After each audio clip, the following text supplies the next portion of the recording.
Bonjour, bonjour. Je ne sais pas pourquoi vous restez dans votre fauteuil à me regarder pis comme ça.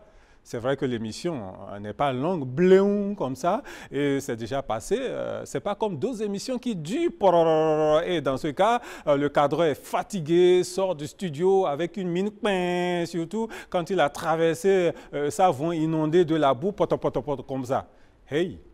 Vous ne me posez pas de question de savoir quels sont ces mots puisque vous ne les connaissez pas ou vous les comprenez parfaitement du fait de leur utilisation. On les appelle tout simplement des idéophones. Quelqu'un aurait défini des idéophones comme étant des mots qui indiquent des idées. Pas si faux que ça.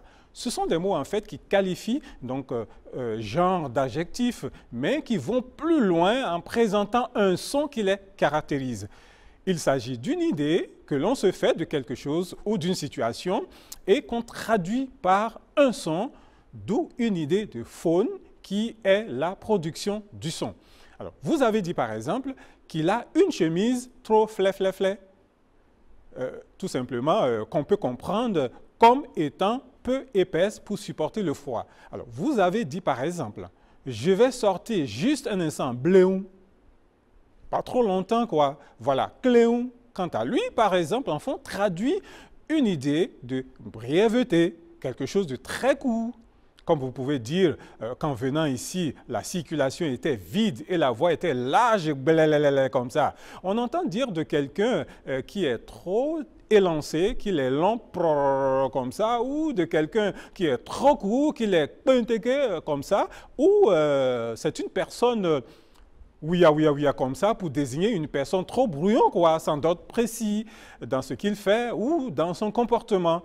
Généralement, les idiophones traduisent une langue donnée. Et sûrement, il y a des exemples que, comme je venais de le donner, qui ne sont pas forcément valables pour toutes les langues. Pendant que certains disent « il est long », d'autres diront par exemple qu'il est long, ou qu'il est pas comme ça. Et pendant que certains disent de quelqu'un qu'il est silencieux, il est assis, sain, ça c'est chez les Batombous par exemple, mais les Fonds, eux, ils diront qu'il est oui.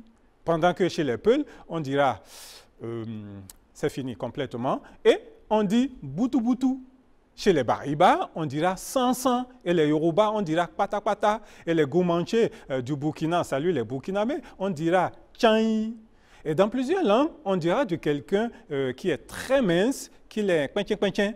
Et d'autres diront, par exemple, qu'il est woko. Ou encore, on dira de quelqu'un qu'il est trop court et dire qu'il est benteke. Et dans d'autres langues, notamment en fond, on dira piou ou encore piou. Comme le diraient les Ivoiriens, par exemple, ma tête est nyagami. Ou lorsque la pluie se prépare, le ciel est noir, on entendra dire, par exemple, que le ciel est ticor et les visages sont bains. À la différence des onomatopées, qui sont des sons, des cordes vocales traduisant un son, les idiophones traduisent, par contre, des images réelles ou supposées en son.